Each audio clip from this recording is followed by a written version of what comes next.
EFKS TV le vai ngala Afiafi o le tātou porkalame masani o le Suluaulama fa malo atu i le tiute mawhaiva ese o le tātou watunu ia sa whenga i fo i le ne yaso ia au nanga fo i lau EFKS TV fa au mai pea e tu sai fo i o le ne yaso mai le tai au ia se i pa i mai fo i le vai ngala Afiafi o le fa malo al tātou Suluaulama po fe lava le tafa sai ai le tiute ma le au nanga ia malfita tunga al tātou tunu ia al tātou fa malo lava mal tātou porkalame o le Suluaulama ia Afiafi taitasi a tonu fo e toi mo is fasili malosi ia anga ia tu i le mai ai fa mga luenga le as fa malo le tu fale o le kalesia au fa nga luenga tofia le tua to ina mo la tu fale tua fa fenga mo la tu fale tua le loa le fa nga luenga tofia le tua so se kalesia fa malo atu tātou porkalame le o Suluaulama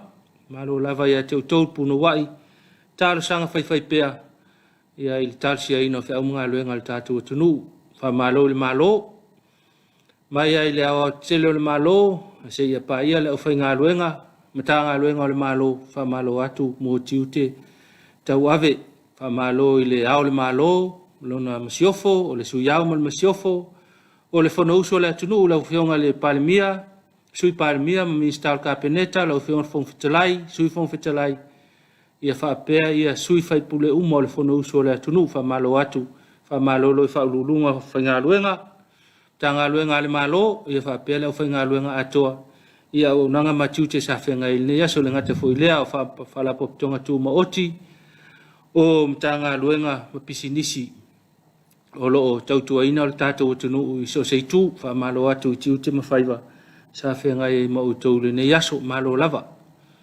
fa malo ale al tātou Suluaulama i Afiafi taitasi fa malo atu le au tau si ainga tautua ina o tātou ainga manu fa malo le au manga ma le au tau le lea ia le fitai tunga tautua tua vai o tātou ainga fa malo le au matutua tātou mātua, tātou mātua malo lo pensione, wha malo atu i tau Tapuaiga, o lo tutuli loa i pea whi au mga luenga le tātou tunu. Tātou paanga mai mo mai tunu i mamau, wha malo atu le Afiafi, whi au matiu te sa whenga i mautou po whea lava le tafa le lalulangi, ma ua mai le tātou porkalame le Afiafi.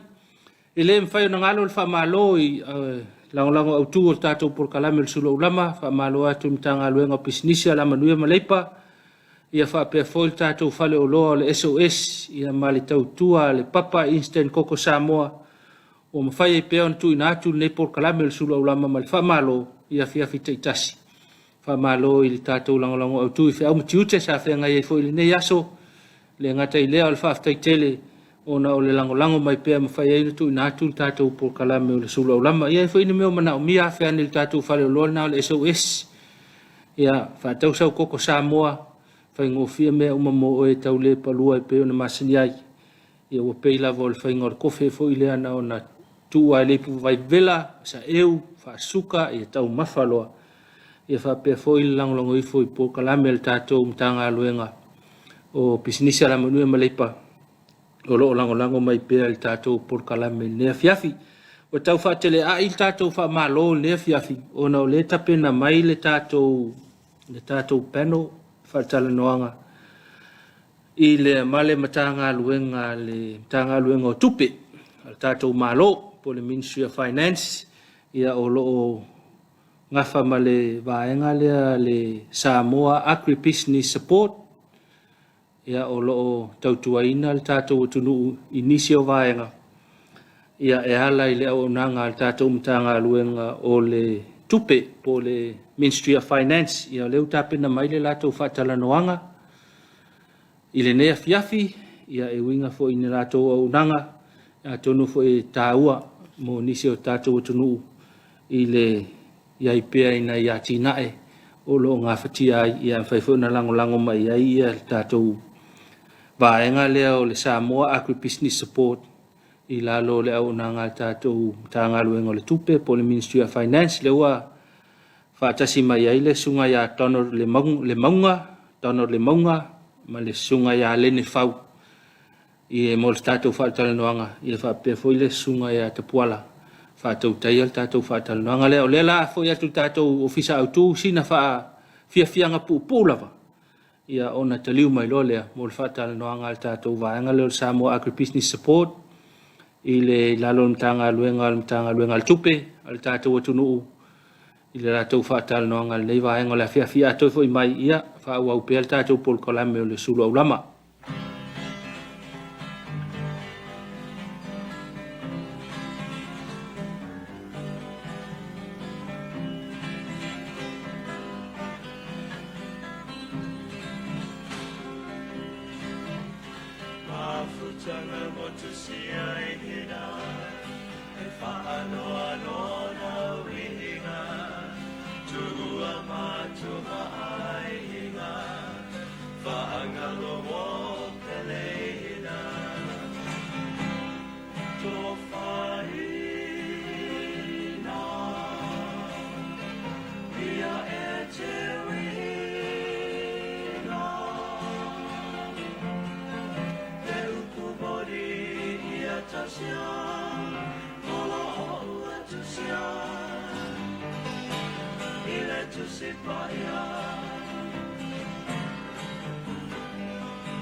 Ile tali mai o tātou Polkalama o le Suluaulama be ona whatou te mai le sunga le lipule sunga efu ia a mese le whawhiwhianga be ona te pena iai le batulua ia o le o se mai le tatou polkalama le nei o lo ina tu sa atu tatou fisa i Tamaringi ia o le ua matou fatasi ia manisio te bali o lo tatou te o lo ngalo lue i le mutanga lue ngo tupe o le tatou malo ia ono nisio ati na e mafuafuanga lo mamao o lo fai pa ngai lo tatou malo ma le tupe ati na e ia le afuanga lea o le nei filo inga ia mai se ia o le taulongo pea o lo tatou te o ia wa se manuia ia ele ngata i samone e mai se la ia le fai fatu anga i tono so tatou te o le mate so ma sunga ia sua dano la le manga ia fa pe fo ile lai tu sunga ia le ne fau yo ila ua ia o fai masui o le fo i vaenga o tanga luenga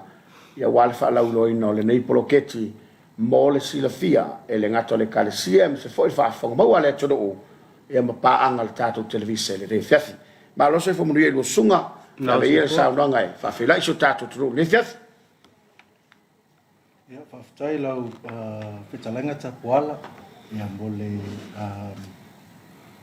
introduction manino ia pole afa uputomua awala le fa manino ino niso vaenga e me sei foi ma foi ma o foi awai mai le tato por kalame ni Afiafi a fa talo fatu le pa ia mal mamalo le tato wa tunu fa fonga mai le nei tu la le aso ma lo le tawata i ma lo le ngalu due uno wa i tiute ma faiva sa fenga yai a me sei foi o ngal fa na sa fenga yai no fta kwai foi ta mama tina ma tu le ngata i leo o faitaulanga e fia o lo whanono manu o wase manui o Samoa mo atai au.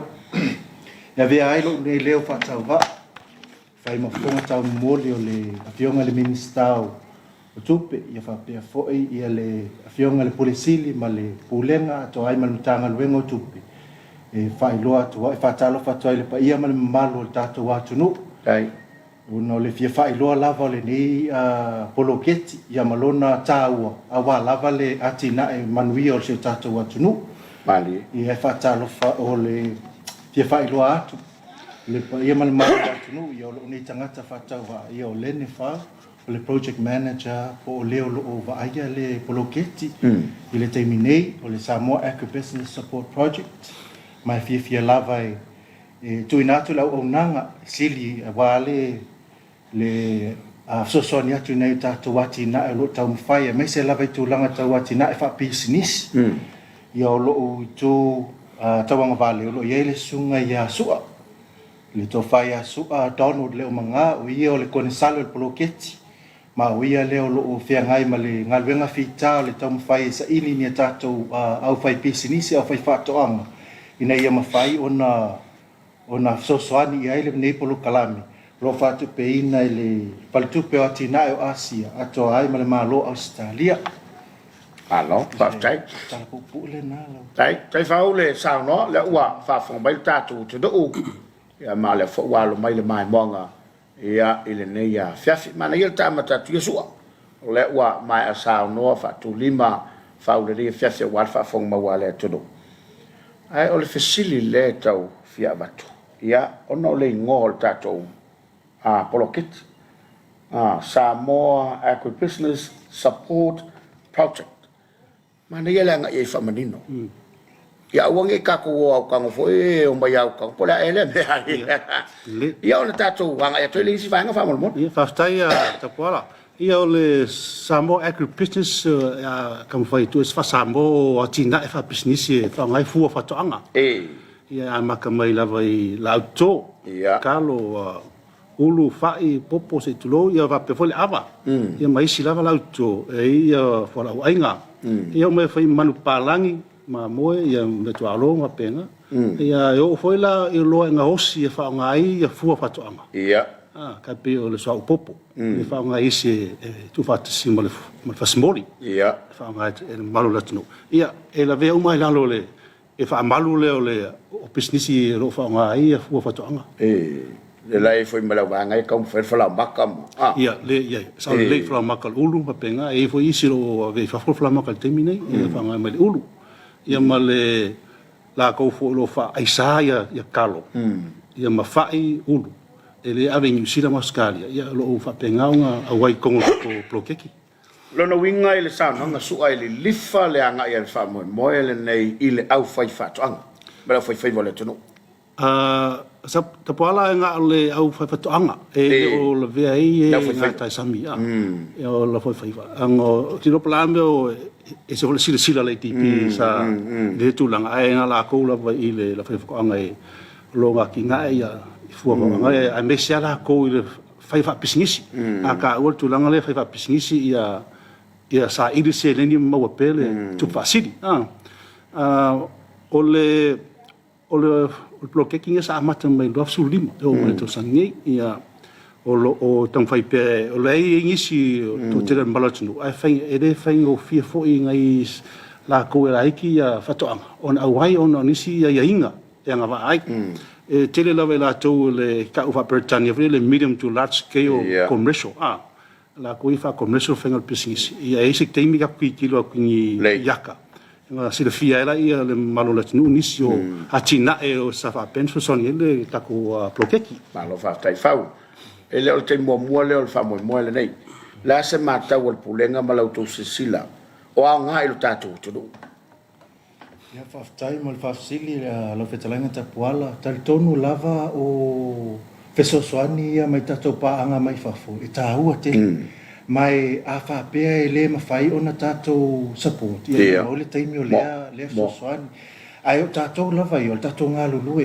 o le lui tau foi le mo tato ni tato tau ma fai na ia fa ngata tau ia sosoani lava no ma le situ la ia una ia ai ma fa atele ai ia le atina ia ana tato se tato atunu e ma fai ona tap ini marketi fafo a me sei foi isi vala ole atina a me se lava ia ma fai ona fa malie ina ia vaenga uma e tolu pe ona taua o le ala tam fai fa ma le mana ia ile tu langa lava ia se pe ona taua le to fai asu ia le por fa samoina por kalame nei mai o nei poloketi pe no ta mo lo fa tu pe nel fa tu pe atina Asia le malo Australia o le sini au tu lava le nei pol kalame ina ia mafai no fo ia nisio to tu nga fetai ia e manai au fai pisi nisi tau fa to anga ile le nga fa tau li maina oni aseta po fa mau mono no nga tupi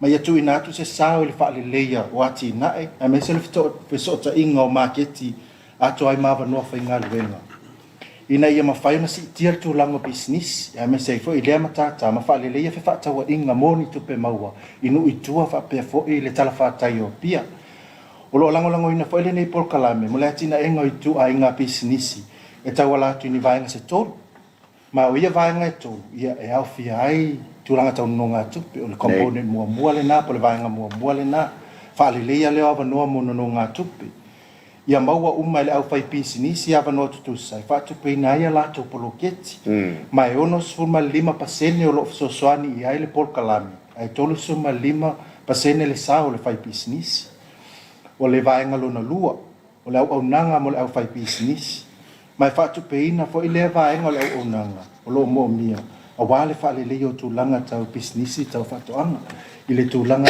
vai tau critical areas for business success ia tu langa na le ia fo ia ele lifa nga ia fo ile por kalan o le fati nonga la o le vai nga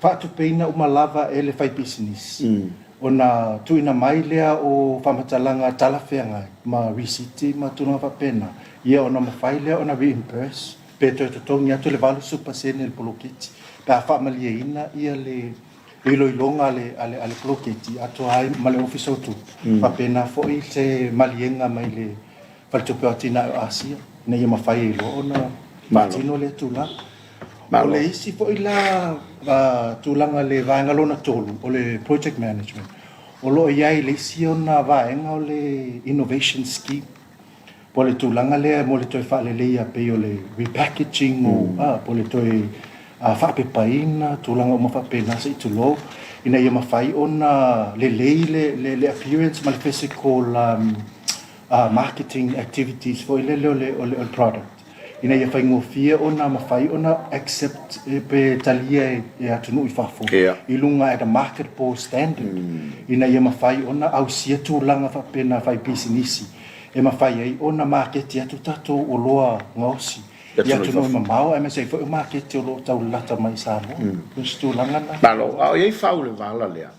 Ia wale mata watu le te mua pe ana mali fo le sauna ngale.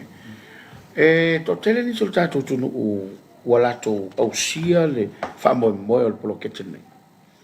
Ia whaftai mo le whafsilita wala i mo sila fia o le taimi nei ua luas fon ma le valu ia business tau whatoanga. Ua mawhai o na whamanuia ina i le nononga tupe ato ai ma le au onanga lea mo le awhai business po le business support.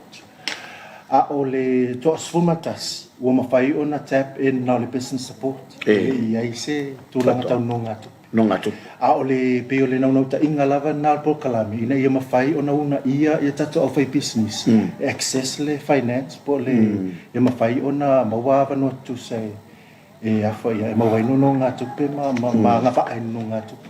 Wala wat whale o tūlanga tau business. Tatai so san mai le tapula wa o ia whasoa le. Ia, sunga whau. Ia, whapopo atu sa tāua le nonga tupe. Ia o le nonga tupe le vau silau afe le tasi 5 milionga tāla. E mawhaina no no. E mawhaina no no. E o whamama avenga i ame i tau whamama le kau o le loan. Whakainga. A whainge whailo loan silau afe. E ono su 5% le loan e guarantee pe whamau e le blokeki. A o le si tolu 5 e whamau e le lo talsanga le loan. So o le si vaenga e lusu 5% le loan e le ei se kului. Ia fitu 5 e charge ai le kului pe le vale. Ma whainga le vale fitu le 5%. Tau whaia whala i kiki le tului o le interest o le loan. E tau whamamai le kau o le whakingoingo pisingisi angai ngaka i avia mesele kuro le whakoanga. Lale umilea. E fitu tausanga. Fitu tausanga. O le teimi nei. E tusa ma le tos fulu iwa montupu i la tau o i lalo plokeki. Il teimi nei? Ia, teimi nei. E mo ia ki tira wha mawhawhau e la ki numera. E la kupoa ia nunga tupe. E la pono nunga tupe. A whai koe la e wa ingi se whai tio mai e ni mwhai la konga mai de lau slau afi. Pe anga wā. Ia o lae ma ke kamwhai a sosangi e whaasingo e nisi fo i o Pokalame. Kai pe o Samoa Business Hub. Ia. Alo mako ngā lue whaatasi nisi o taimi. Ka pea fo i a nisi o plokeki lalo le makanuenga whakoanga. E o e kausanga iai. Ka whea ne ngā whakia saudunga le se lau afi ngai kasi mi. Ona o le plokeki le nei o le ran whapisinis. Sao le. Pe o le mawalunga fo i le levo le anga ia tua ia ngai na ia. Awa o le pia kalangola le whakoanga. Ia mawhaka ko ngā le aia. A le la pe o le unga i mai ele el plokeki le nei. Ia lu ia whai whakoanga. Lifi lunga le mea i le levo whapisinis. O sao le risu? Sao le te pol a fo i o le so se atina e lawa e whai whapisnis. E umi o na whaatino. Mana ia. E ingi si whamei. E la mene a koe se tupe fua. Mo fua. Ia o le maho whau o le ATP. E atina e le Britania o le business mindset. Ia. O wale whai e mea fua wa ele umi. Wa e umbako le plokeki ngai. A lai ai halua show plokeki. E se teimi ako ki kilo ki yakangi se sila le malo nisi o plokeki lo. Pe amso sangi le ai altulanga nga. O le si vaenga le ka ue suna ya lene. Ka tau wile le 20% e koe refund. Ia e whaatino pe whaatupe mo whai business se au nanga. Pai take inga. Kele la vo lui kaul kimingi e le se kala kupe. Ia. O le kele la whai business whakoanga. Ia e leilunga i ma whaute i tulou le kala kupe. E mga mia la mai la whaapepa. E a mai e kilo i eile. E mga mia le asiasi se soitusi. Ia ang tutongi le pila soitusi. A mai le lisiti. Ono mato whaafo. Ia le 20% o le piri. I le whai whatoanga. I tau wha maa lava le. Ia le tau whaatinona le business. Wa kasinga me ang kai whai business o kong kākere whaatino le business. A le sosoni atu le. A le sosoni plokeki le. Ele valsu limpa sengele lono koe fo yako le valsu limpa sengele. I foi que o foi vapea. Koe fo yako valsu limpa sengele. Ia, o sao le lei, ke le fa fikauli ma whakalgranga sa whai mangisi fo ele marotino. O meanga sa fingaroi. e vaku ala kole ia se dengi mo fua ia pe pa super seng vaku ia ia sa ola vele sa faia le unanga fa business le ia ngai ele lua matau la ile temi le nei o la ye ni business pone fa fa to anga wa ba wa elo la tu le mai tal un fa pa anga po kala men ia le lava tapala ese le ma wa e fo io pa tina e lo ia e lau ma ko ta tonunga e la kele ilo fa business fa to ele io ia ma ko bloki ai fa fit out ele lava fa mo ia e ai fa malia ia mana onga le fa tupe o banks wa fa tupe nei ACP o le ENZ ia National Bank ma le PSP io o fa tupe nei o business o commercial banks e sila foi la ko e numero ia va tu po kal kupe in kal kupe mo ia kal kupe ia ma ko au ngi fa ole la ko fa pe ia wa e fua il marosi wa e lua me sila banks mo e se marosi angal fa foto angal fa business le ko kongel long ai fua le cash flow lua e se aseka e mfai fa mawina ole ko limpa sengere fa mau mai le fa ko olang sao lang sao wa ka wan kong se mai ko le langa kinga sunga we fia le la longa le ngalo fia la ia ma wa ben fa atu e tem mutai to son ala e o la lang business o le kinga ala ma fa le fa business ma lo fa tai fau ia o le wa la fa fonga mai lo fa tonga fa fonga me fo tatu tu a tonu fo e wa fa sofia mo nga luanga ma tupu ma fo fonga ina fa fonga mai ia o mai le tala le ile tato foi atu no ma foi fatoanga fa pe o le la ta pena mai foi fatoanga ngai mai lu ofisa o a me ta una ngai mai ia ina ia a le foi la wala foi processing o le ta pena nga o lo fa mo ia fa time fa silia ta wala mo sila fia e malu tato foi fatoanga e mala foi business ta fatoanga e mo mia lava le sumai ile mato ofisa lunga le funga fale fitu le office tupe e a foi te sumai tato tala no tato fiutanga ma le situlanga ia e foi le mato form ta le expression of interest lei e a foi em foi na fatu muina ia ma tu ina mai ia fa matalanga tala feangai ina ia ma fai ona toilo i mato ia ma tu ina toilo la ia le se isi fa matalanga i lumato ia po a foi ni si va sa bo ia ma tu la fa pena ai sili lava le susu ma tato tala noa ia ma pe faso fo ile tu langa io o ai ingol bloketi ina ia awane ia se fa ni nefu ia wa fo ine ia fo ia ne i fa lu fesasi ma fo fa o le se foi tu langa o te fia fa ilo atu le mamalo tato fa fa to anga me se foi le au fa business o le tu langa lava le o le e le ma fai el poloketi nei ona duplicate pe faaluaina ma le ngaluenga po le poloketi o lo tuina atu ele math pe self prom fa pena foi le Samoa business hub mo le atina engo business light e le ma fai ona duplicate services nei ona o la tona i la loi for se la wafe ia poloketi nei ia le wa o design e a foi e kita pe so soani tato no nga to pe mai se la wafe tau le tastes ma lima fe 1 milion ma lo fa tai mo selfia ma lo fa tai sua e poloketi e te finanga le fai lo ile to o mo selfia sa le se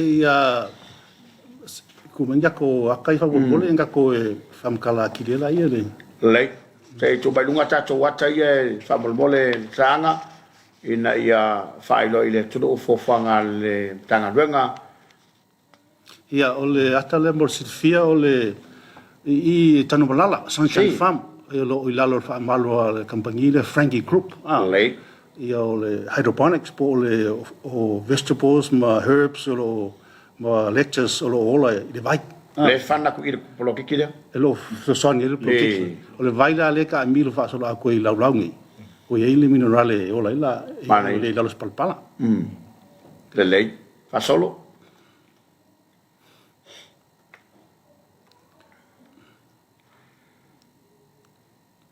fa ia o le si va nga le sa si fo le ATP o Frankie Rava ai te tono fa le greenhouse le e lo ia ili ma la papa po panels a vevela tele le tau e come que nga ola ili ni fa malu ia ia green peppers ia ma kamako me penga Lono inga ia maintain pele tau e ola i la ia awangi vela wa vela pe mbu ele lau Lono winga o ati na e ia mawhai ona whatino i le whamoe moe le lava tu pala o le sa fai fono ngā tupe vaenga lea ia whatauela i o greenhouse la po ai ia le te tasiro tina i Alisa, sunga ya Dora Mapusua, sa si fo le ATP, o mai le ATP mai fafo. Asi, si la sila. Mol mawina. Mol mau ya tina ero fa so sonil bloke kingi. Ta to atulisi yakalea. Ya, mana ya le. O la kapisi la e fo ia dragon fruits o tina le. Ia e fo ila mo banga la po ale sunga ya sala ngato. Fast outa. Olo ia sa si fo ile fiona minsta, minsta to mai time minsta tupe. Ia ole komsinga Australia. Ia pena fo il pulenga ma le TP. Tau mata o le alte le fanua le a aso. E ova tumba le losful e kala kaval kemi. Ai lo va fo disi se fulu losful eka. Wa fo i wa pe. Si ia pa fa pe. Si ia pe umanga. E ole avale i ni yafu. Le satuala development. Ana ia. Se tasingi o tina e avala poa i Samoa. Ole ngai ia for kele lo fai. Lo fie kola.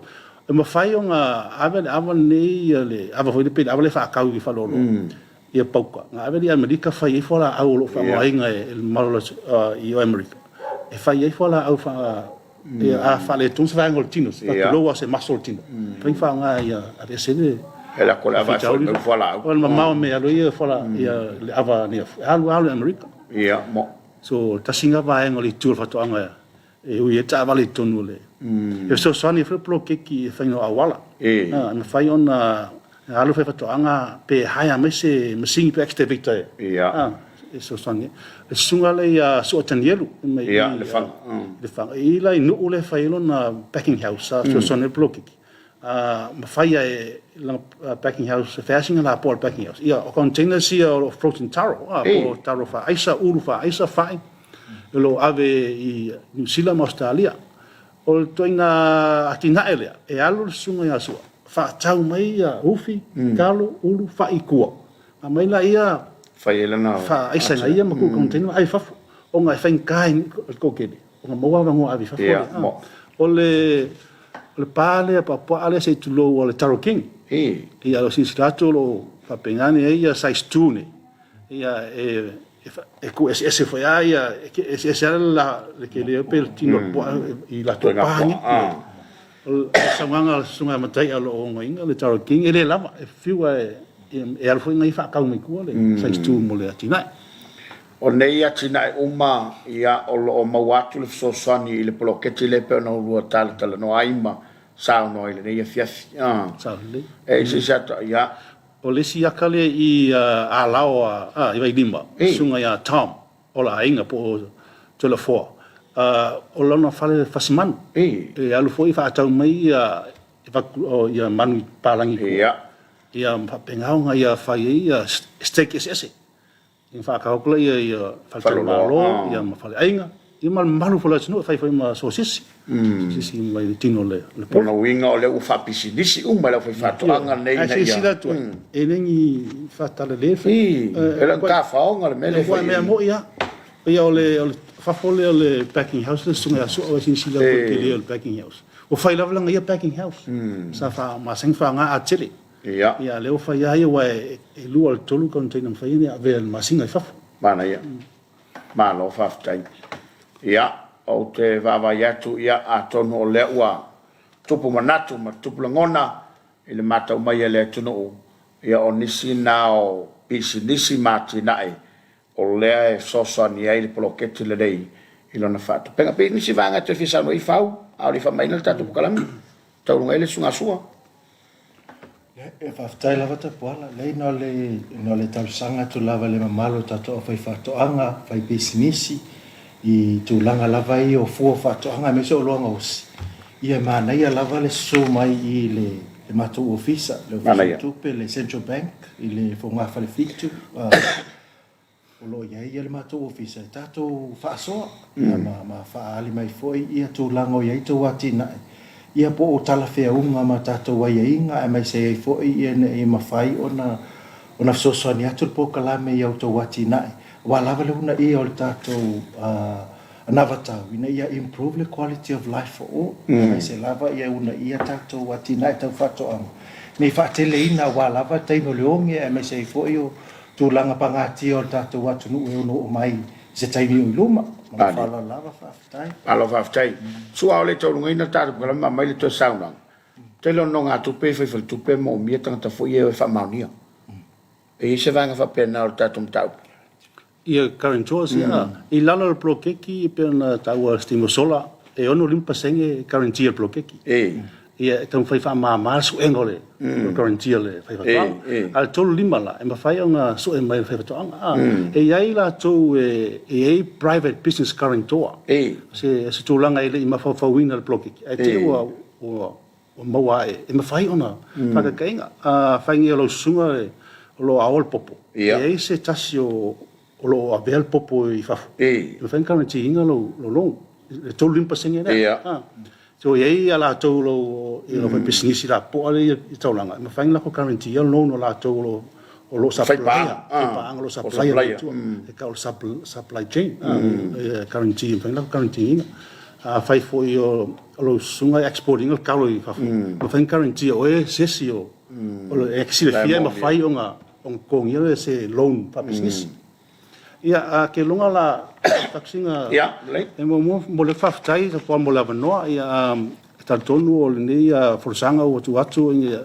faftai foi ia mo se mama anga initial malo la tunu ia peonta o sunga ya lene ia lo no le ofisa suma ia o le no mia foi ia tatunga lu fatasi ia lava fa mo monga e so soani fai se di longa le ale kako plokeki waso tu na so soangi mo alo ali luma la le me fatali e pe fa pe la mai ton a fai te su atu le so fa mo uma le no o le business plan ia po le tala tupe fo o tala tupe e ke lunga e ato se masina ai ala nga fa tuai ia fai e asia atu e se tala tupe e ke le lofa e fa ko e ma fai e ke le fa ko anga mal pa po se tulo e ma fai ai le ai se tala tupe tu si la so como fai la ia sa como fai la ia ai se tusi e a fa mo le tala tupe ia ba ole fa matalanga ko tala tupe e lo ale ma lo si le kusa male bank statement PSL bank statement ia va ko bank statement wa fa mai kara ku pe lo fu le le bank e ka kaulanga ka o lo bank statement e fu o mo mai ia ma fai onga kal Congregational bank e le profiki le business pe va ko so sang onga o vaenga ha me ka business e fa business fa ngol plokeki le ko ma ka wo le ala ngol me fa business fa business so o le level plokeki ngi ia o le facto anga o business mari e le va pengal fa lo loa po le uso tato fengaluenga e ku sala ka ko fengaluenga ka langal fa lo loa ma business ka ulang ma la uso fa ko fa business ba ai lo mang palang po so fu malo ina le manu mal le pa fengaluenga o business menga mana ia ma lo fa ftai ia te lo wa to ngol tato pukalam fa mo ina langa fa ftai sua a pe foi fau ile nei Afiafi le mai mai lo tato to do la to ue ia wa fa sofia mo nga ruanga ila fa fonga bawa ina ua fatasi mai ia ali ofisa nei bantanga lo tupel tato malo e fa manino nei fa morianga e mai se lava ila fa fato anga so tato tu pela vona sa no ia ali ofisa onisi mau fesili manisi mau fa mtalanga te mo mia olo wanga sa mai lava lato ofisa ina ile taulanga ile ofisa tu tonu so tupe ia ona auto fa sanga ilea ma fisila fai mai la nei manisa ofisa e fa manino ma fa ma la manisi vaenga e te fia manino atile a woni MC la mano le o tala tu la fa toanga i so tatu tu tau lunga tatu kala nefef la tali watu mo na tatu fa vivianga fa o ile Suluaulama ina nei po mani la fa songa tatu to fe la sal pule ila forma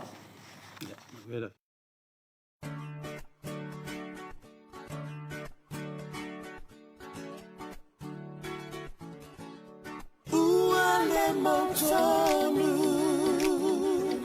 uinga olelanga Besua eifea Lene volanga Malini loe masa Sangile anganga Ilene mafutanga Ua eno foma sasana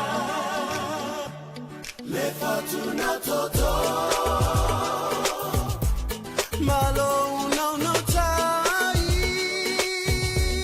Itupuma ola Iai se uina Ia aonga moita Itai mi whaingata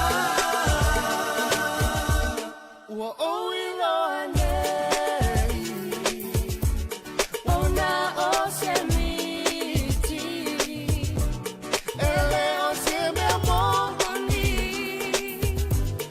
Alofa na tawai Ua o se nahu E papua ale fati Ai o te alofa pea Oi la uhani Le fatuna toto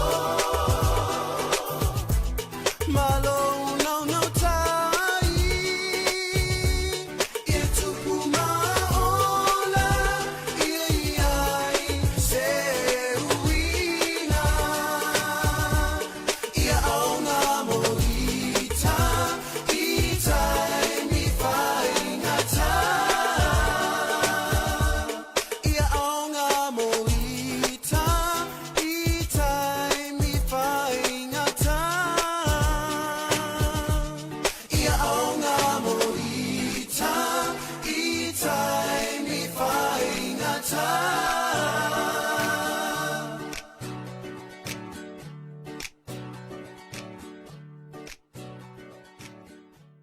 Ula mal nei vaenga le Afiafi, ia to e moli le whaftaitele i le vaenga le Samoa Agribusiness Support, ia le sunga ia Donald le maunga, ia ma le sunga ia Lene Fau, ia i lalo le mtanga luenga le tupe, po le Ministry of Finance tu sai mal tatou whaataloanga le ne Afiafi ato nua tele se oa, whaso mai, ia ala fo i la toa unanga, ia e ono fsiosoani i le malulau tele o si o tatou atunu. Ia e manatu i o lewa te pena mai le tātou whainga lautu le ne Afiafi. Te le mea whia ngai mai tātou whia mga luenga o le aso. Ia e whisi tai e whai manatu malangona. Ia matau aina whisi e se ai tātou. Ia tātou tō manga i le atua. Ia e toi maua i le tātou no fulelei. Toi maua i le tātou ola wha mangalo. Ia ma sufi e pēr tātou so tangata.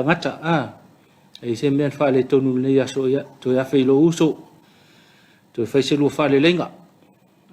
Ia whapea fsesi ai masesi tele masani el nei aso ia talo ili ali, ia wha mangalo lua, ona ua fsesi tai. Nei aso ia o ala nae sufi el tātou so ta inga.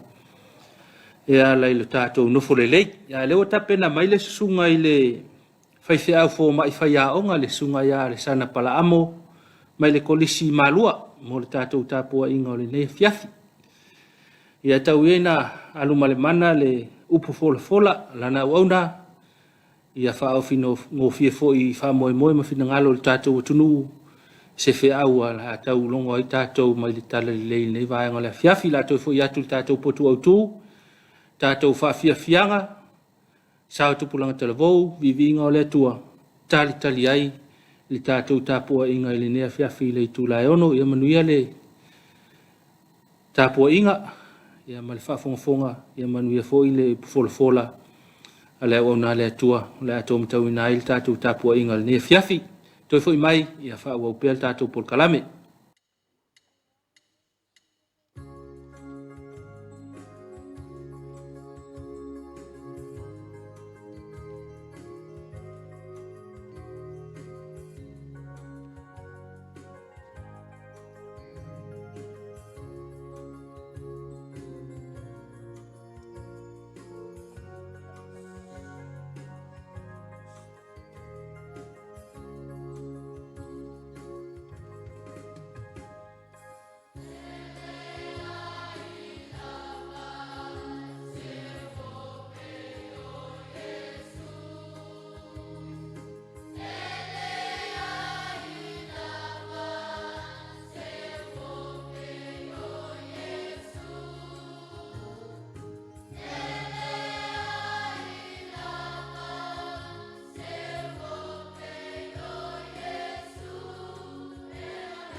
tātou Tapuaiga I le atua.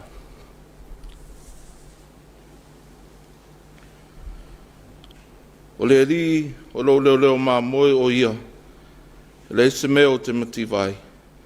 Na te ave au in mea iairwa mua o te tautoi. Na te taitai a te au I taftafa o vai tafi le mu. Na te whafusia mai lo wanganga. Na te taitai a te au I ala o le ami o tonu. Ono lon swafa. So tātou te talo mo le ngampa ia. Le atua mana e ro mātou te mai e whaavawa. O le neo mapu mai Samoa ngā ruenga le nei aso. O mātou sauni mo le mātou Tapuaiga I le nei Afiafi. Ma o mātou langona lava le atua le mātou ngao I whaleanganga. Lea mātou te tatalo atua I lau fio. A wina maila wanganga pa ia e ni a papatiso ino I mātou taitotasi. Ia longo maa di e lau sila ma lau whaafonga mai. Whaatinonga o mo le mātou Tapuaiga le nei Afiafi. Ono Iesu ala tuai na mātou tatalo. Amen.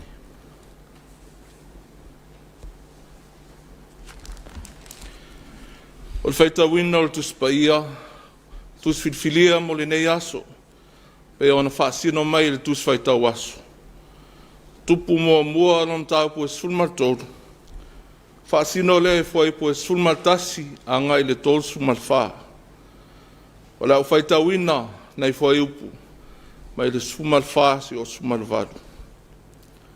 Whaafonga maia, whiongpa ia o le atua. O na munmu le atu leo ia e le tangata o le atua. Na ia mau atu ia te ia o nofo I lalo le tapineto. O na whai atu leo ia te ia. O oe le tangata o le atua na sauma iuta. O na tali mai leo o ia. O au le nei. O na whai atu leo ia te ia. Ta te o maa au I lo whale. Sa I e tau sami sina mea. O na whai mai leo o ia. O te lema whai o na tātou e foi atu ma oe. Ma te uru whale atu ma oe. O te le ai me ai. O te le inu foi le vai whaatasi ma oe le nei mea. A wana whetalai mai a te au le awhionga le ri. Aua e te ai me ai. Pe inu vai le mea. Aua foi e te liliu mai ma toi foi mai. I le ala e te alu atuai. O na whai atu leo ia te ia. O au foi o le perafeta e pei oe. O whai mai foi le angelu ia te au. I le awhionga le ri. O whapea mai. I nā e toi foi mai ia te au. Whaatasi ma oe lau whale. Mai ia ai o ia I mea ai. Ma inu I le vai. Aua talpe pelo o ia te ia. Whamanua mai le tua le tātou whaitaun wharongolongo niso ana whiongpa ia. Mai ia tū mau atu ia te ia lon lavi inga. Nei maso uma se o le whaavavau lava. Amen. O le launga le swafa o le atua le tamā, le alo, ma le angangpa ia. Amen. O maun matua launga ma le tusi sa whaitawina, mai le whengain tuai. Tupu mua non tau po sulmartolu. Ai wau whiriwhiria le whai po sulmaravaru. E whai mamatua. Whafonga o toi whaitawina.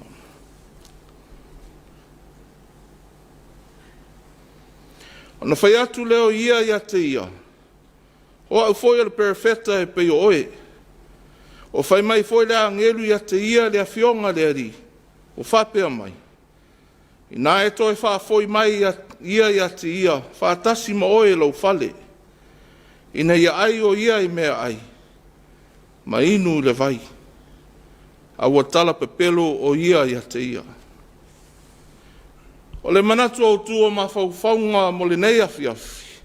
E pe ona mau me le tuswhaitau aso. Taitainga a mio tonu. E lo loto le sila. Taitainga a mio tonu. E lo loto le sila. Leading with integrity. Following with insight. E ina manatu o tātou māsani, e le tele o taitainga ese. O taitai to tonu o tātou wāinga, o whālapu tonga. O nu, o e kāle sia, o le mālo. O tātou māsani taitai ese. Ma o lātou foi taitainga. O nisi ua mui. Whai mai e sili atu lea taitai. I lo o lea taitai. Au isi foi. O lātou fia le tū lai mai o taitai fou. Leo fotoa maua se taitai le lei matala fia ngai mo tātou. O mea moni lava e ta tauana tātou manatua. E le aisea o ngāo se taitai. Pe a le aini tangata na te taitaia. O le whapea foi. E le aisea o ngāo se taitai. Pe a whai e le ainisi. Lātou te muli i lana taitainga. Ona whetau I tonu leo tātou manatu au tū, I lona whaperetania. Leading with integrity, following with insight. O le taitainga ma le ami o tonu. Ai ta tau lava ni iai nisi lātou te muli I le taitainga lea. A whamatala foi le ngā ruenga whaataitai, o lo fita I tunga iai le tō tele o taitai. Po whea lava le sio manga. Tasi lava le whamoe. Ina ia muli o matangata. Ina mea o loa anga iai le taitainga. Ao le whesidi. Pea whape whea ona muli mai tangata I se mea o loto iai le taitai. Po lea lava le sio manga. Ina ia le lei ai le tōtere. E lua tuai ngā taitai o te whiawha ma mawhaina le nea Afiafi. Ma o taitai foi nei o lo atangia mai le tātou tuswhaitau mo le nea aso. Mua. O le taitai na te whaoso fia listangata. Ina ia muli mai sana taitainga. O le whaperetania, a leader that inspires. Malona lua. O le taitai na te whaamalosia, na te pūlea le istangata. Ina iustai mai ma muli I sana taitainga. I lona whaperetania. A leader that manipulates. O le se sengara leo taitai e lua. O le taitai na te inspire, ma le taitai na te manipulate. O le taitai lona lua e peno tāua. E iai taimi e taitai iai e awala tau whaasese. Ma wala I le ami o tonu. E pe ona mau mai le tātou matua mo le nea Afiafi. O le vaenga le tusi e pe ona whaitawina mai le whainga tuai. O lo atangia ai tuai ngā taitai e lua. O le taitai o whao sofia I lo na ustai le atua. I le afionga le atua. Na te le ai, na te le inu, na te le foi le ala se. Ia malona lua. O le perofeta wa toi ina. Leo o tama whai e whaase se le perofeta mai li tu saute. O le tala sa whai tauina, o le taimi leo le tupu o Yeroboamu o Israelu, I le tuainga se fulu I le tui mātū. Pei foi ona tātou whafonga le neiva yaso. O leo ma e atu le tupuanga, ma le nofai ngā tupu Solomona le atali o Tavita. Ai leo se so mai ma Yeroboamu. O se whatinonga sa ia whaia, o le whausia leo whata whaitaulanga I lua. Tanu li tu matu, ma pe teli tu a saute. Malona wha moe lana taitainga. E ne tau fiele o atu o Israelu, a ngai Yerusalema mo latu Tapuaiga. Tō fia foi le nei tupu, ia nisi e le ta tauna latu whaia taulanga. Lātou I leo iai le ainga sa le vi. Ina ia lātou whaia taulanga I tumai povi auro. E peona sila fia. Tamo whaia poamo ina ia taitai se ina le perofeta lea. Mai le tua saute. I le mea alofa na te avea mo ia. Pe a lao atu I lona whale ma ai ma inu ma ia. Ai le ai. O le perofeta wa tā mau lava lona whātua toi le atua. I lona ustai ma whaosofia e le ngango le atua. Na te lei se ai. Ai peo na whai tauina le nei Afiafi. Ina wo mai le profeta se lea. Le profeta to ina wa whai mai o ia foi, o ia lisi profeta le atua. Na uina mai le angelu le atua, le afionga le atua. Ina ia la o whaatasi e ai mainu, mai o atu le ala isi. Ele manuia le unga o le neitala. O le profeta sa ia ta mau lava i le whātua tua, mausta ia pe ona whongaina i le atua. O leo wa tai sa seina i le tasi. Samoa e le ne Afiafi. O whea le tai o lo tātou muri ai. O whea o lo tātou usu stai ai. O whea le awhionga o le atua o lo tātou tau ma whai e ne tau sia e teimu. O le mea ea o whaingo o whia mo i tātou o na whase se ina i tātou e nisi. Ai sa ili pēr ia i tātou le whina ngalo moni o le atua mo le tātou o langa. Mo tātou o tō whia e a vea mataitai. O whea lava le si o manga. O tātou e o ni taitai o lo whāso whia i isi tangata. I nei a muri mai le tātou taitainga. Po tātou e ni taitai o whaamalo sia le isi tangata. Ma tātou pū lea tangata. I nei o stai ma muri mai a tātou. Tu salava puani a wala e tau le whaamaoni ai. O hātua i ngā taitai ua vei tātou i le neitei. O le lui mo tātou le nei Afiafi. Ia tā mau pēr le tātou whaalongo maustai i le whina ngalo o le atua. Aua le whaingo whia mo i tātou o na tai se eina e tātou. I na manatu anisi o le whina ngalo foi leo le atua o tau wala mai listangata. Aia tātou tamu whai ina ia whaalata pē le atua. I le taimu o mapu ai le perfeta le mai saute. O maro o lo ai lalo la au. Le na wha o sofia e loa le perfeta selea. Le ui u leanga e le tala pe on tātou feitauna. Al tātou te talo, ma le tātou maafuta pe le atua. Ma le tātou whaalata i le atua. Tātou te iloa e le finangalo moni o le atua. Mo i tātou. O le whatua mai atu ia le asa o le whanau. Tupulanga tala vou. O lātou o lo wa ai mai a tātou o mātua. Ina ia teiteina lātou o langa. Aia tātou tai lava ma le tatau. Tai lava ma le finangaro o le atua. Ina ia manuia ai o tātou ainga o tātou whanau. I le tātou whaalata pēr i le atua. I le lava sisi tai sili mo tātou. I lo Jesu ke risol tātou e li whaola. O le lava ne ia ina i to telo tangata e muli a te ia. O le lava ne ia ina i le motu o tangata. Ina ia muli mausta ia le fina ngalo le atua. O Jesu le na fio mai. Maliu mato e tu man malo ma le oti. Ina ia safa ngā umai tātou uma le ola e whaavavau. O Jesu ki risol tātou tai sili lea.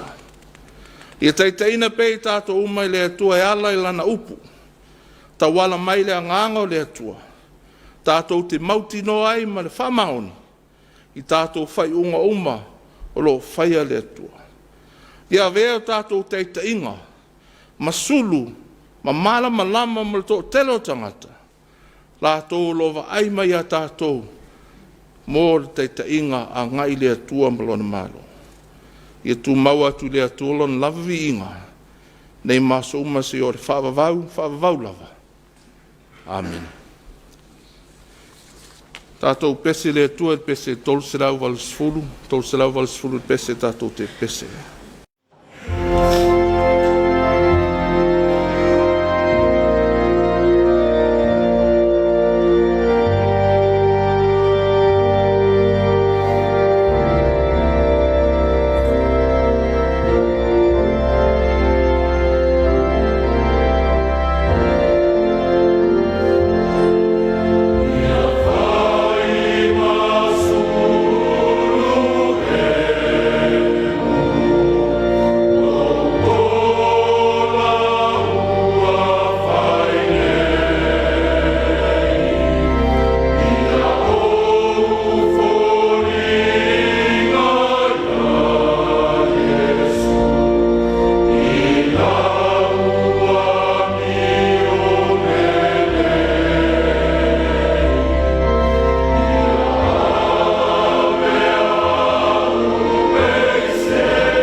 tātou tālasanga, tālu whaftai, whatoi senga.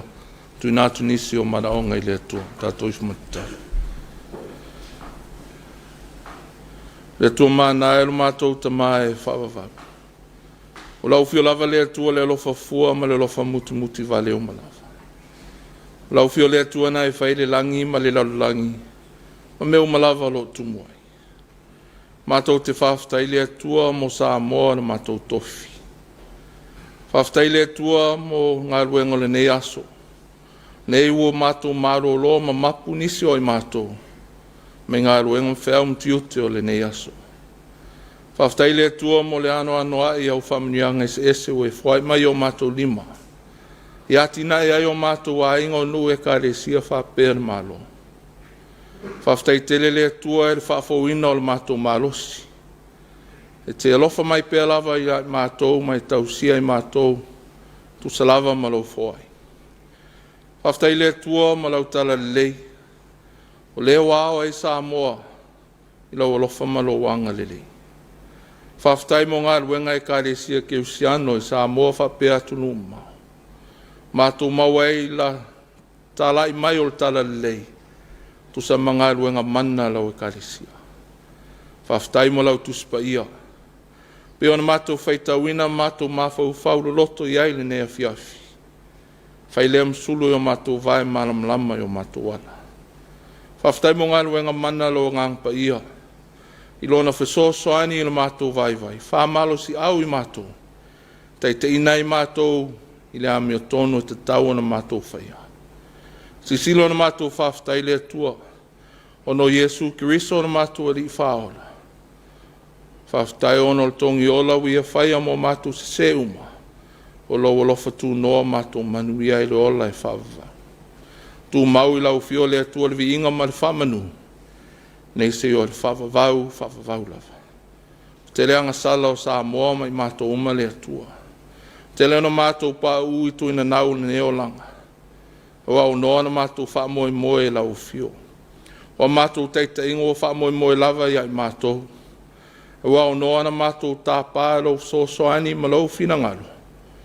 O me umolo mātou whaia. Talo le atua I anga le I mātou. Ia vele toto pa ia o Yesu Kiriso na whamalingina mo le tangata whatuatua. Ma wale whamamaina I o mātou anga salauma. Whamanuia le atua il mātou I whonga le nea Afiafi.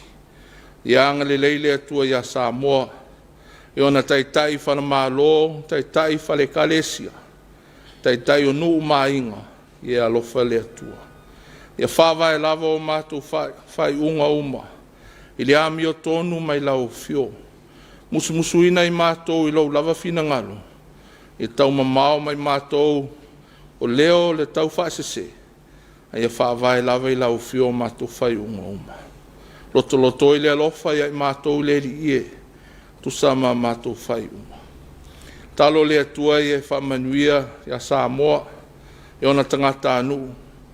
O atu motu Pasifika I o mātou tua oi. I alofa le atua whamanuia I a te mātou. Anga le leile atua nisi ro whenga I pēr mga ruenga nei teimi. Lima tamaitai malu malo, lima tamaitai fōmai. I anga le leo lato ngā ruenga wale malpupui o Samoa. Anga le lei foi le atua le ala ata o lo mātou whaonga ina nei teimi. O lato ngā ruenga tā lai. Le ngata I nei Samoa. Au whapena foi atu numa mau. Whamanuia e mātou umaleri ie. Ato umalo mawhatia wāle wala au maliu maleoti. Ia wha mawhana ina I mātou. Li lalo langi lo mawhatia pēle atua. O taua mawhea se inga o mahlo.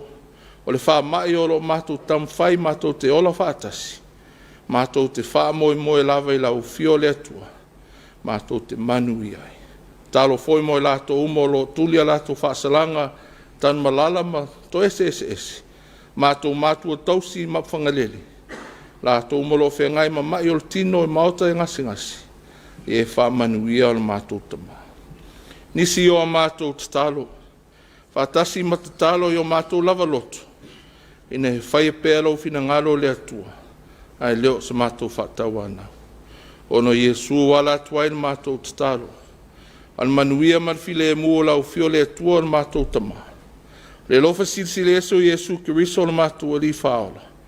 Mal maftanga fai pēr ma lau lava fio nganga pa ia. Ia tū mau mai lea yo mātou lunga. Lunga o Samoa ma lalangi ato.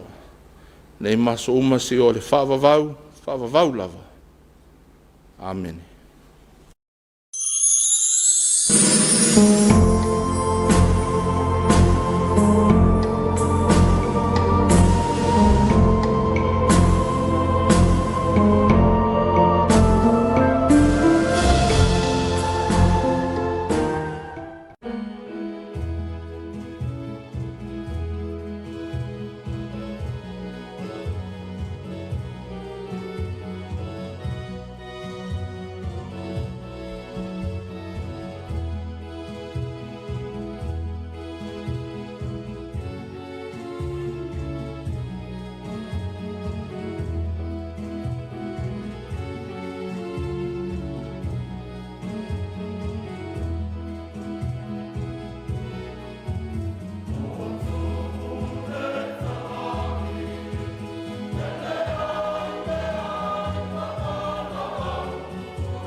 For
langi i le tātou taulanga osi ma le Tapuaiga lenei tu vaenga o le Afiafi fi taitunga iai le sunga i le whaiwhiau fo mai whaiaonga le sunga ia le sana palamo ma le kolisi whawhaiwhiau i mārua ma tau whaleo le anga whawhitai tele i lau sunga i le whaiwhiau fo mai whaiaonga ia ona o le tape na ina o le tātou Tapuaiga o le nei vaenga o le Afiafi sanga whaatumu mai langi le utu whaleanganga ia wālawa le wala auina ngā luenga le atua e le ngati fo ilea ia maua pēle soifua lau le leile tino ia wālawa le au aunanga ese o whaonga ina il soifua ma le ola nei vai tau ia maua fo ile soifua le lei o le whaletua ma le nufalo ia wālango ai le whiau man ngā luenga le atua whaaftei tele mo le tātou Tapuaiga lau sunga i le whaifia fo mai whaiaonga whaaftei mo le launga whaaftei mo tālsanga talo si ai pea ia le tātou o tunu ia na whiau mana ngā luenga. Manu ia le Afiafi lau sunga i le whaiwhiau fo mai whaiaonga i vaenga o le aiai. Ia whapea whao na wha leo le ngā whaaftai tele le Tapuaiga le sunga i le lipule. O le kolisi ma le whalitua, ia ainga whaiaonga ma whalitua. Ia whapea whao le lolo al kolisi no whaasuenga ia o am whalitua, whaamaro atu. Mo tāpena ina o tātou Tapuaiga le nei vai aso i le tāiao ma le Afiafi. Whamalo mo le Tapuaiga al whaiva le tātou tofi ia ua le tātou whainga lotu Afiafi o le ne Afiafi whamalo atu i mea uma o tāpena ina ia lai le Tapuaiga le atua le ngata o le ne Afiafi ia whapea foi tae au taitasi ia ma Afiafi ia ia pēr sau whasisilanga e fia whaleo ia whafisota mai le tātou au nanga le EFKS TV whasisilanga le ainga o le nuu o le kalesia po le alfa la poptonga ia o le whamanuia o le aswhanau, whamanuia le whaunga, whasaralaunga le maliu, ia au na atua i tātou au nangane o le EFKS TV, a whi mai, whailo mai, ia o na whtuna i lea i se ala e mwhai e o na tui na atu lau whasaralaunga. Ia o whasalonga le tātou porkalame ne vaenga le Afiafi, tā le tu lai fitu o le tātou Samoa tau longolongo e peo na masani ai, mai a loa le tātou Samoa tau longolongo, ia sila mai loa le tātou porkalame o le sisi ngā fua, e peo na iai ia solulu taitasi. I le ai se tātou talai vai whanua, i le ala fitu e peo na masani ai whiaf taitasi. Ia o le watu o le tātou porkalame le sisi ngā fua. A whale tu lai valu o le tātou porkalame le soale pule. E le whionga tapuala ma se sui al minsta al malo, whailo foi ia au nanga al malo, o lo iai le nei vai tau ma la tau fuanga ia tina e bole manuia lau tele o le tātou watunuu. Ia wha mai atu ai foi se tātou au nanga ata tifanga, lango e il tātou company o le PSL, Business System Limited, ia ona wha mai ai foi leo le unanga lau EFKS TV nei vaenga o le Afiafi. Ia wha peoa tā pena e anga il fale, ia te talo lava le tātou porkalame le Suluaulama si tautua na ane lau saonga le mu, vai lau saonga le mu ilo anga il fale, a mesa ia la tele, ia ua whaisina maana o tātou ala nei vai tau lau te tele la mole, ia ua sona alu ai fo i tā vale mai ono afia i tātou, a sisila ne ia toa vina lau tā vale, le ngata ia mana ia le isi tā vale i lunga lau o le tele, e whape fo i la tau sa vali ta whaala. Ina ia saonga le mul tau nu ia inga ia sa monga limu fo i la tau lo sa vali ta whaala.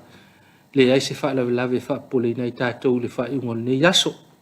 Tau longo lava le al tātou porkalame le Suluaulama titi a ngalo le wha malo, al tātou porkalame, ia i lātou ia sa ia i le suenga o soani le aso po Samoa nei ia i upolu masawai po atunu fo i mamau whamalo atu lava le tātou porkalame tali vala au musmusunga le anganga ia ufia vea mao o soani whamalo ia i lātou na ia i le suenga le aso ia o le whamanuia fo i al tātou porkalame mo i lātou uma o whaamnatuina soifua le aso whamanuia atu le atua ia te utou le atoanga o aso soifua, pa leo lia mai o le aso na soifua mai ai. I le aso, manuia tele utou, fa manuia le atua, ma ua pere maalo si lau le tino mata le ni ese, ia ua ale whenga i tu ma le tautua ina o ainga, nu e kale sia, ia fa pere fuli tātou malo, manuia tele tau aso soifua. Ia, o le tātou Samoa National Lotto mal hit free, o le aso so mai ai, e wha au mai fo i tātou porkalame nei Afiafi e whaftai tele mai fta mai tātou porkalame le Suluaulama. I nei vaenga le Afiafi, wha malo atu le ala mai, ia mai vai mai fo il tatou por kalame ia ise fati wasala po se ngana wa la vale ia fale o le atua matou fa atu to fa le atua ia mangalo ai so matou fa tau va ia ai awoi mele nganga le atua pe fa malolonga fo le Afiafi tatou malolo lo file mu ia maua le malosi wa foi fe au mga luenga la sfo manu e tele malolonga le tatou tunu tatou to fe lo al te fa pe nei la so ata yao ia fa to fa ina soifua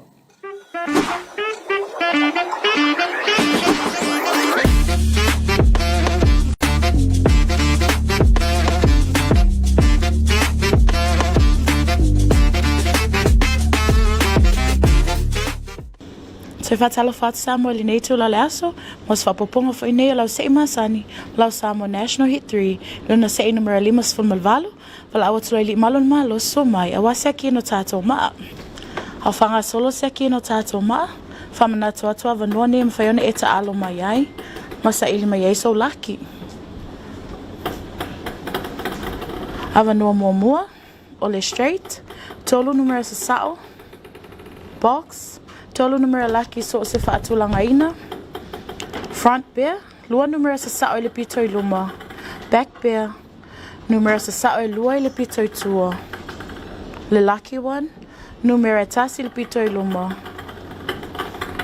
Male gombo, o numero e laki tolu so se faatulanga ina.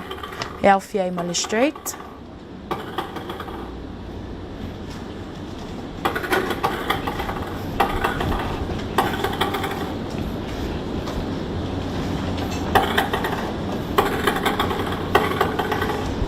Ele nau mai ena se aki ena tato maa, fa sao ni fa se peni ma se pepa e fa mau ina e tato numero laki manu ele mati.